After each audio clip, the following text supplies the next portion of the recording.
कि हिंदी साहित्य को हम कितने भागों में बांटते हैं, कितने काल में? चार। कितने काल में? चार। जो सबसे पहले था आदि काल, उसके बाद बिल्कुल भक्ति काल था, उसके बाद रीति काल और आदि काल। जो आदि काल था उसको हम लोग वीर गाथा काल भी कहते हैं। इसमें जो भक्ति काल का जो समय रहा ना, उसी भक्ति काल में कबीर आते हैं। लेकिन कबीर की भक्ति, कबीर के आराध्य, कबीर जिसको देवता मानते हैं, अपना आराध्य मानते हैं, वो बाकियों से अलग है। वो जो है निर्गुण भक्ति धारा के प्रवर्तक माने जाते हैं। निर्गुण मतलब निराकार ईश्वर है उनका, उसका कोई आकार नहीं है। उन्होंने अपनी रचना में, अच्छा कहते हैं कि कबीर जो है एकदम निपट गंवार थे। आई मीन लिटरली बात करें अगर कि जैसे कोई एमए और पीएचडी करता है, बहुत बड़ा धर्म का ज्ञाता हो, वेदज्ञ हो, ऐसे वो नहीं थे। लेकिन कितना अनुभव था उनको जीवन का, जिंदगी जीने का, कि उन्होंने जो लिख दिया है ना, उसको काटना मुश्किल है। धर्म कोई भी हो, चाहे वो इस्लाम धर्म हो, चाहे वो सनातन धर्म हो, जैनिज्म हो, सिखिज्म हो, कुछ भी हो, क्रिश्चियनिटी हो, उनकी बातों को कोई खंडित नहीं कर सकता। और उन्होंने जो धर्म उस समय थे उनके सामने में, और उनकी जो रीतियां थी, हम कुरीति नहीं कहेंगे, कुरीति कहना मेरे लिए सही नहीं है, कुछ ऐसी चीजें जो ठीक उनको नहीं लगती थी, उन्होंने बख्शा नहीं किसी। चाहे वो हिंदू धर्म के लोग हों या फिर इस्लाम धर्म के लोग हों, मंदिर में पूजा करने वाले हों या इमाम साहब हों, किसी को उन्होंने छोड़ा नहीं। मतलब दो टुक अंदाज में उन्होंने अपनी बातें कही। और हर एक परीक्षा में कबीर से संबंधित प्रश्न आते हैं। आप इतना ही नहीं, इंटर में भी आप चले जाएंगे, आप 10th में जाएंगे, आप 12th में जाएंगे, आप ग्रेजुएशन करेंगे, उसमें एक पेपर अगर हिंदी रहा आपका, तो कबीर को इग्नोर करके हिंदी का साहित्य कुछ नहीं, कम से कम भक्ति धारा तो कुछ नहीं जो भक्ति काल का है। ठीक है, तो जो उनका पहला जो दोहा है वो है कि काल करे सो आज कर, आज करे सो अब, और पल में परलय होएगी बहुरी करेगा कब। अब आप ही बताइए, जो सेंस वो समझाना चाह रहे हैं कि किसी काम को कल पे मत टालो, कल पे मत टालो, कि आज नहीं कल कर लेंगे, आज नहीं कल पढ़ लेंगे। क्योंकि कौन देखाया यार, अभी आपको आपने पढ़ा होगा कहीं समाचार में सुना होगा कि भूकंप हुआ है नेपाल में, 6.1 या समथिंग जो है उसका रिक्टर स्केल पर पोटेंशियल था। कुछ साल पहले जो भयंकर भूकंप आया और लोग बहुत सारे मरे थे। कब क्या हो जाएगा कौन देखाया। तो जो काम आप कल करने को सोचे हैं, कल पे उसको टाल दिए हैं और पता चला कि हम रहे नहीं तो काम ऐसे ही रह गया पूरा। तो जो कल करना है उसको आज कर लीजिए, क्योंकि पल भर में कुछ भी हो सकता है, परले हो जाएगा, दुनिया खत्म हो जाएगी, तब क्या करिएगा, कब करिए। अब आप ही बताइए कि किस धर्म के लोग, किस मान्यता के लोग उनकी इन बातों को काटेंगे और काटेंगे। इसको काटा नहीं जा सकता। अनुभव के लिए शास्त्र की जरूरत नहीं है। जिंदगी का तजुर्बा जो है, साहित्य के ज्ञान का जो तजुर्बा है उससे बिल्कुल अलग होता है। किताबी ज्ञान समझ रहे हैं और एक अनुभव अपने आंखों से देख करके जो ज्ञान प्राप्त करना है, दोनों में क्या फर्क है, ये कबीर को पढ़ के समझा जा सकता है। दूसरा उन्होंने लिखा है कि साईं इतना दीजिए जामे कुटुंब समाए, मैं भी भूखा न रहूं साधु न भूखा जाए। जो लोग धन लोलुप है ना, मतलब और भी वंश मोर जो करते हैं, उनके लिए एक बहुत बड़ी सीख है। इंसान को बहुत ज्यादा धन लोभी नहीं होना चाहिए। वो धन लोभी नहीं, किसी चीज का लोभ बहुत ज्यादा नहीं होना। एक ऐसा इंसान जो यह सोचता है, ऊपर वाले से ये दुआ करता है, अल्लाह से, ईश्वर से दुआ करता है कि आप मुझे इतना दे दीजिए कि मेरे यहाँ जो कुटुंब आते, कुटुंब मतलब जो गेस्ट अतिथि आते हैं, उनका मैं सत्कार कर लूँ, ठीक है, मैं भी भूखा ना रहूँ, और मेरे दरवाजे पे जो साधु आता है, मामले फकीर आते हैं, वो भी खाली हाथ नहीं लगे, बस हमको इतना दे दीजिए। इससे ज्यादा आने को पता है टेंशन बढ़ता जाए, तनाव बढ़ता जाए। जो जितने धनी मनी है ना, उनकी जिंदगी की सुरक्षा उतना ही क्रिटिकल सेंसिटिव है। गलत तो नहीं कर रहा, बहुत ज्यादा पैसा जान का जंजाल बन जाता है। पैसा कमाने में हर्ज नहीं है, उसके लिए लोभ नहीं होना चाहिए। आप मेहनत करके कमाते हैं, आप जितना मेहनत करेंगे उतना कमाएंगे, पैसा है। लेकिन आजकल लोग ना कमाने का शॉर्टकट मेथड अपनाते हैं कि काम नहीं कर रहे पैसा है, और यही चीजें आपको गलत रास्ते की ओर ले जाती है। नहीं, सफलता का शॉर्टकट जो है वो इस्तेमाल नहीं करना चाहिए। उसके लिए बड़ी मेहनत और शक्ति की जरूरत है। तो वो कहते हैं कि ऊपर वाले ईश्वर मुझे इतना दे दो कि मेरे यहाँ कोई अतिथि आए, मैं उसका सत्कार कर लूँ, मैं भी भूखा ना रहूं, और मेरे दरवाजे पर कोई संत साधु फकीर आते हैं वो भी खाली हाथ नहीं रहते। तीसरा वो लिखते हैं तीसरे दोहे में कि निंदक नियरे राखिए आंगन कुटी छवाए, बिन साबुन पानी बिना निर्मल करे सुधाए। खाली साबुन लगाने से डोव, लक्स और क्या सिंथॉल, पियर्स बहुत सारे हैं, उनसे मन साफ नहीं हो सकता। नहीं, कहते हैं मन ना रंगाए रंगाए जोगी कपड़ा। खाली गेरुआ कपड़ा पहन ले रहे हैं, साधु बन गए हैं, और नियत में गंदगी है, दिल साफ नहीं हुआ है, दिल में अभी भी हिंदू मुसलमान बैठा हुआ है, दिल में ऊंच नीच बैठा हुआ है, दिल में बड़ा जात छोटा जात बैठा हुआ है, तो मन ना रंगाए रंगाए जोगी कपड़ा। नहीं, कपड़ा बदलने से जो है और कपड़ा लिबास पहनने से जो है खास तरह का आप खास नहीं हो सकते। इसके लिए आपको मन साफ करना पड़ेगा। तो कितनी सही बात कही। हालांकि उस समय जो लोग धार्मिक लोग थे उनकी आंखों में किरकिरी थे, कभी उनका वस्त्र उनको जिंदा गाड़ दिया और बड़ी उनको परेशानी झेलनी पड़ी अपने टाइम में। क्योंकि तब जो है जो धार्मिक कट्टर टाइप के लोग थे उनका बोलबाला था समाज पर, इन्होंने एक एक करके उनका जो है बखिया उधेड़ना शुरू कर दिया। तो कहते हैं कि निंदक, जो निंदा करने वाले लोग हैं, जो आपकी आलोचना करते हैं, उनसे परेशान मत होइए, उनको अपने पास रखिए, कुटी छवा रखिए, घर बनवाइए। घर तो बनवा नहीं सकते, सेंस उनका ये था कि इनको अपने आसपास रहने दीजिए। वो आप पे आपके माँ पापा की नजर रहे नहीं रहे, पड़ोसी की नजर रहती है। ये देखे हैं फलाना की लड़की है 12 बजे जो है दिन में फलाना मॉल में दिखी, और आपको ये पता चलता है, आप जो एकदम कहते हैं तलवार लेकर खड़े हो जाएंगे, काट देंगे, हम कहीं जाए, इसको क्या मतलब। फादर को कहीं कह दिया तो आप डांट सुने हैं, लेकिन देखिए आपका भलाई छुपा हुआ उसमें। वो 4 जगह कह रहा है और ये बात उड़ते हुए आपके फादर मदर तक पहुंची है, आपको डांट पड़ी है। स्कूल के टाइम में तुम मॉल में क्या कर रही थी, जब 9:30 से 4 का टाइम स्कूल का बीच में निकल कैसे गई, इसका मतलब तो स्कूल नहीं गई थी। आपको डांट पड़ती है, डांट पड़ेगा तो कोई भी मोहब्बत से थोड़े भर जाएगा, मन करेगा कि पड़ोसी आता तो लाठी से मारे तो फोड़ देते। लेकिन देखिए क्या किया कि निंदक नियरे राखी आंगन कुटी छवाए, आप पे नजर है उसकी, कर तो सही रहा है।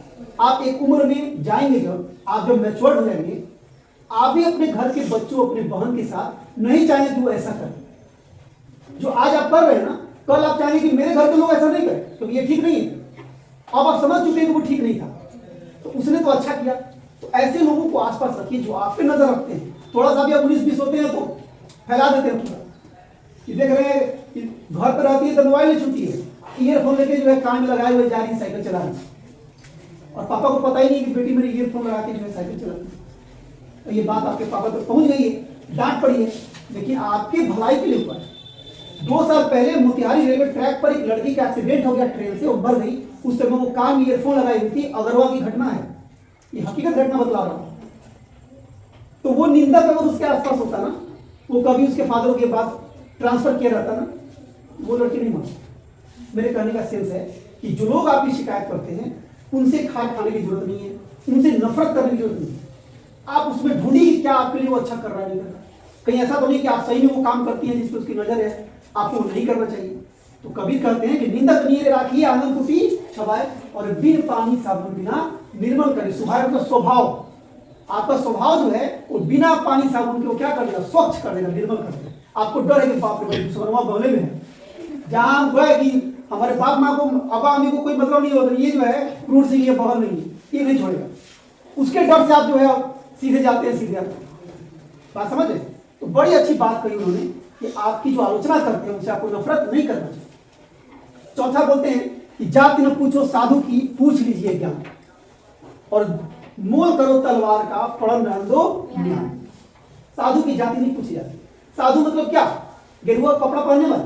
बिल्कुल नहीं। साधु मतलब सज्जन। ज्ञानी कैसे? वैसे ज्ञानी नहीं कि जिनका ज्ञान जो है समाज में विद्वेष फैलाता हो, समाज को तोड़ता हो, उस ज्ञान की जरूरत नहीं। 2 लोगों में ज्ञान था, दोनों अपने अपने इलाके के, अपने अपने एरिया के सिद्धस्त थे।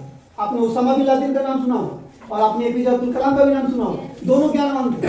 अमेरिका का टॉप मोस्ट इंजीनियर था ओसामा बिन लादेन। क्या किया? उसी के वर्ल्ड ट्रेड और पेंटागन सेंटर को ढाई हुआ।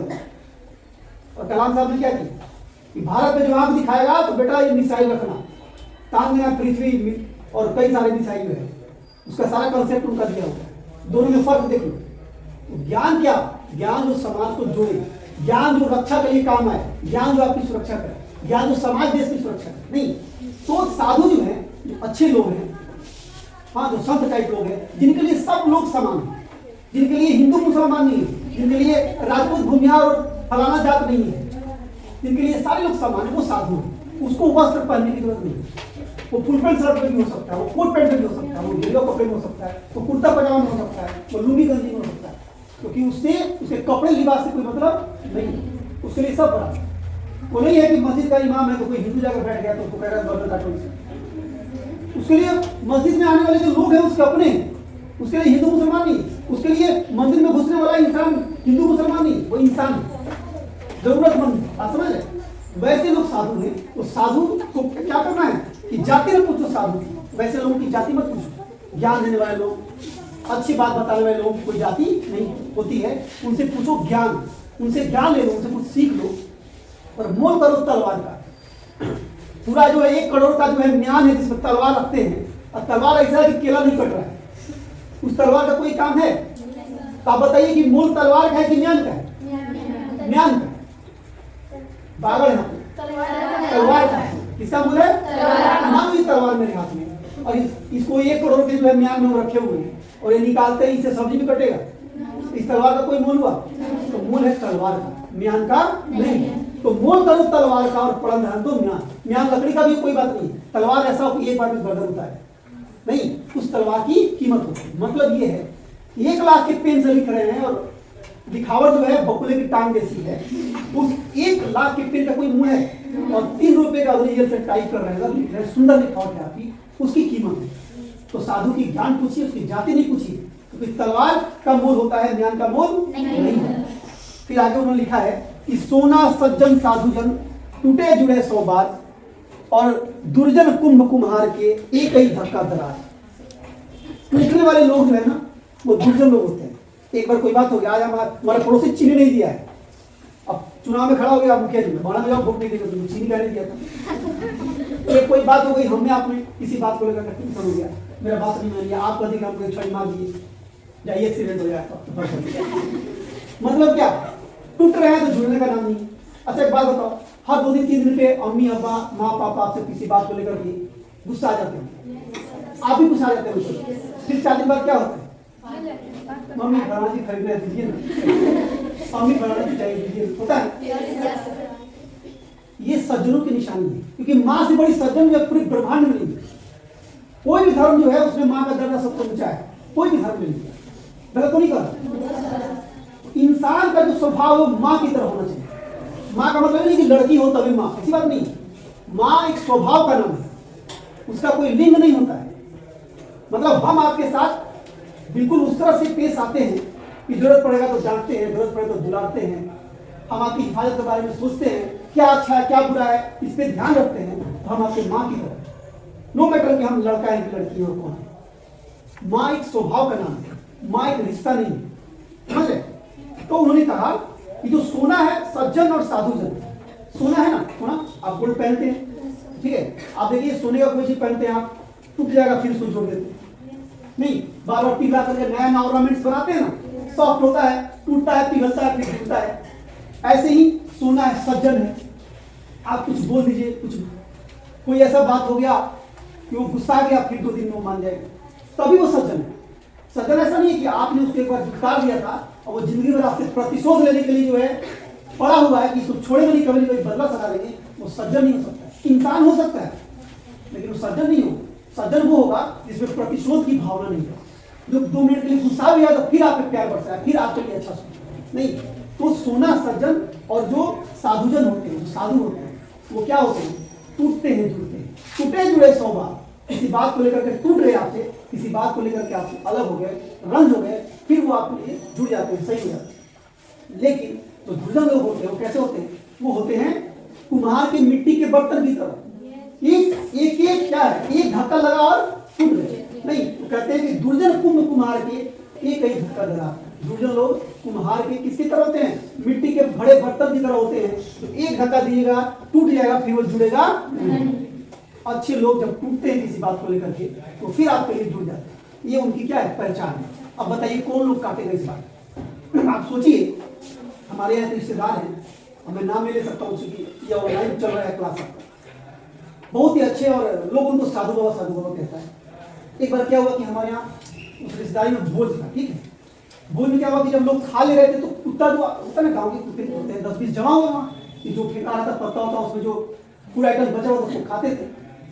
अब जाहिर सी बात है, लोग है वहाँ, कुत्ता आ रहा है तो दिक्कत होता है। हम देखिए उनको उन्हें बड़ा सा लाठी निकाला, अभी तक हमारी नजर में उनके साधु की छवि बनी हुई है। वो ऐसे थे, बहुत अच्छे थे, विद्वान थे। उन्होंने लाठी निकाला और लेकर कुत्ते को जो है तो 4 लाठी जो भी कुत्ता था उसको दिया, कुत्ता अपना खाने करते भाग गया। उस दिन से मेरे नजर में उनकी छवि खराब है। ये साधु नहीं हो सकते, ये बहुत अच्छे आदमी हो सकते हैं, विद्वान हो सकते हैं, जानकार हो सकते हैं, धर्म के हो सकते हैं, साधु नहीं हो सकते। साधु कभी किसी को चोट नहीं पहुंचा सकते, जानवर को तो बिल्कुल नहीं। आप दुनिया की किसी भी तस्वीर में देख लो, किसी भी देवी देवता साधु संत फकीर का फोटो, उसमें एक जानवर नजर आए, तो इस बात का मैसेज देता है कि हमें जानवरों की भी दया करनी चाहिए। और उन्होंने उसको लट मार दिया, मतलब वो साधु नहीं, वो बहुत अच्छे होंगे, साधु नहीं। साधु जो है क्या कर रहा है कि दुर्जन कुंभ कुमार के एक ही घर का दरा, साधु जो है वो दुर्जन के कुंभ कुमार का जो बर्तन है उस तरह से नहीं होता, और उसके नजर में इंसान जानवर सभी समान है, सबके लिए प्रेम दया उसके अंदर, ठीक है। अगले में कहते हैं वो कि पोथी पढ़ी पढ़ी जगमुआ पंडित भयाना कोई, और 2.5 आखर प्रेम का पढ़े सो पंडित हो। मतलब सारा कुरान शरीफ याद कर रहे हैं, सारा रामायण महाभारत जुबान पे, ठीक है, और एक बित्ता जमीन, एक हाथ जमीन कम पड़ी तो भाई का गर्दन उतार दी, तब क्या हुआ? ये किसी काम का रहा क्या? भाई कहते हैं कि जो हज से आ गया है, हाजी हो गया है, उसके लिए पूरा दुनिया में, उसके लिए अपना पराया वाली कोई बात नहीं, सब उसका अपना है। गलत तो नहीं कर रहा, मुझे ज्यादा धर्म की जानकारी नहीं है, थोड़ा बहुत समझा रहा हूँ। मतलब उनके लिए जो है सारे लोग समान हैं। जो एक तीर्थ जाके जो है मथुरा काशी घूम आया, नहीं, धर्म को जिसने अपने आप को समर्पित कर दिया है, उसका ध्यान रखा हुआ दरवाजे पर, कोई उसमें से लेकर चला गया, उस पर कोई असर नहीं पड़ता। लोग बोलते रहे थोड़ा सामने में ध्यान ले जाता और मुझे बुझा रहा है, वो बोलता है कि कोई बात नहीं, उसको जरूरत होगा ले जा रहा है। इस तरह का नेचर हो जाता है। अब इस तरह का नेचर वाले कहाँ जरा ढूंढिए तो आप, रेयर ऐसे होंगे, बहुत कम होंगे, जिनका जमीन थोड़ा सा उनका पट्टीदार ले लिया और उन्होंने कहा कि कोई बात नहीं, हम क्या करें, ले लिया। जब उसको भी नहीं समझ में आ रहा है कि मेरी जमीन है, ऊपर वाला इसका हिसाब करेगा, ये ऊपर वाला हिसाब करेगा। ऐसा मैथमेटिशियन बहुत कम है जो ऊपर वाले पे छोड़ता है, क्योंकि वहां से जो हिसाब होता है ना, उसमें कहीं रेड क्रॉस लाल चिन्ह नहीं लगता है, थोड़ा उसमें वक्त लगता है। लोग अभी तुरंत चाहते हैं कि A+B का होल स्क्वायर, A² + 2AB+B² लेके काम खत्म कर, तो ऊपर वाले का हिसाब किताब में थोड़ा वक्त लगता है, लेकिन उसमें क्रॉस नहीं होता है। तो दिक्कत क्या है कि सारा किताब पढ़ लिए, सारा धर्म जान गए, फिर भी आप पंडित नहीं है। क्यों? जब तक आपके दिल में प्रेम नहीं है। प्रेम मतलब क्या? प्रेम मतलब हीरो हीरोइन का प्रेम नहीं, प्रेम मतलब आपके लिए किसी का अच्छाई सोचना, ये प्रेम। आप अपने पड़ोसी के भी भला सोचते हैं, यह प्रेम। आप समझ रहे? मतलब आप जो है स्कूल में आ रहे हैं और पता चला कि कोई बच्ची गिर गई है, वो आपकी कोई रिश्तेदार नहीं है, लेकिन आपके दिल पर इसका फर्क पड़ा है, आपको अफसोस हुआ है कि प्रेम। और ये अगर आप में है, तब आप कुछ पढ़ रहे हैं और तब आप धर्म जो है, धर्म के ज्ञाता है, आप शास्त्र के ज्ञाता है, तब वो काम का है, अदरवाइज वो किसी काम का नहीं है। तो जब तक प्रेम के 2.5 अक्षर नहीं पढ़ेंगे, जब तक आपके दिल में प्रेम की अनुभूति नहीं होगी, तब तक आप जो है पंडित नहीं हो सकते। पंडित का मतलब चंदन कर लेना, हम जाति से ब्राह्मण है, जनेऊ पहने हुए हैं, गेरुआ वस्त्र धारण किए हुए हैं, चंदन किए हुए हैं, और दिल में मेरे गंदगी है, दिल में मेरे दूसरों के लिए प्यार नहीं है, हम पंडित कभी नहीं हो सकते। इसलिए उन्होंने लिखा कि पोथी पढ़ी पढ़ी जगमुआ पंडित भयाना हुए, और 2.5 आखर प्रेम का पंडित हुए। आगे लिखते हैं, 2 और बचा हुआ है, एक ही है कि बुरा जो देखकर मैं चला, बुरा न मिलिया कोई, और जो दिल खोजा आपनो, मुझसा बुरा न कोई। पूरी जिंदगी हम खपा देते हैं दूसरों की बुराई निकालने, ना ऐसे है, वो ऐसे है, ये ऐसे है। अगर ईमानदारी से अपने दिल पे हाथ रख के आंख मूंद के अगर आप ढूंढेंगे ना, तो आपको लगेगा कि तमाम जो घटनाक्रम चल रहा है जिसमें आप दूसरों की बुराई ढूंढ रहे हैं, सबसे पहले बुराई आप में है। और जब जब इंसान अपनी बुराई देखने लगता है, जब वो अपनी बुराई को अनुभव कर सकता है, पहचान लेता है, तो अभी वो सही मायने में इंसान है। क्योंकि अगर दो लोगों में झगड़ा हो गया है, किसी तरह की अनबन हो गई है, और अगर आप स्वयं को दोषी मान लेंगे ना, झगड़ा खत्म। झगड़ा तब तक चलता है जब तक आप दूसरे पर दोषारोपण करते हैं। जब आप उस घटनाक्रम के लिए खुद के को जिम्मेवार मान लेंगे, बात समझ रहे? अब ये सोनाली बैठी है, घटना को याद आ गया इसको देखकर। मान लीजिए कि दो लोगों में इसमें सोनाली में झगड़ा हो गया, ठीक है, किसी बात को लेकर के मिसअंडरस्टैंडिंग हो गई, और मैं था वहां बाहर में, उसमें कोई कंप्लेन कर दिया और हेड सर बुलाए, सोनाली गई वहां पे, और वो बोलते हैं कि सॉरी बोलो। ये चाहती तो नहीं बोलते कि हम क्यों बोले सर, मेरे में गलती नहीं, याद है सुना? और ये वहां पे बोली सॉरी बोली, जिस बच्ची के साथ हुई मसला। मैं समझ रहा हूं कि इसमें कोई गलती नहीं, फिर भी ये चीज अच्छा लगा कि ये सॉरी बोली, और कहानी वहां खत्म हो, फिर नॉर्मल हो गया, हम लोग हंसे, मतलब हंसने का माहौल हो गया, सब चीज ठीक हो। एक बड़ा चीज है कि दूसरों को जिम्मेवार मत ठहराइए, किसी घटनाक्रम के लिए खुद को जिम्मेवार मानिए और तब सुधार करिए। इससे जो भी परेशानियां हैं, जो भी टेंशन क्रिएट हो रहा है, वो खत्म हो।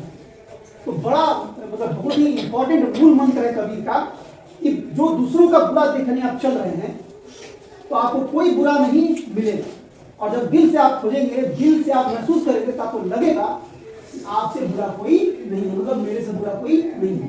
तो इंसान को दूसरे में बुराई नहीं खोजना चाहिए, ठीक है, उसको खुद के अंदर की कमी बुराई ढूंढनी चाहिए और उसको दूर करना चाहिए।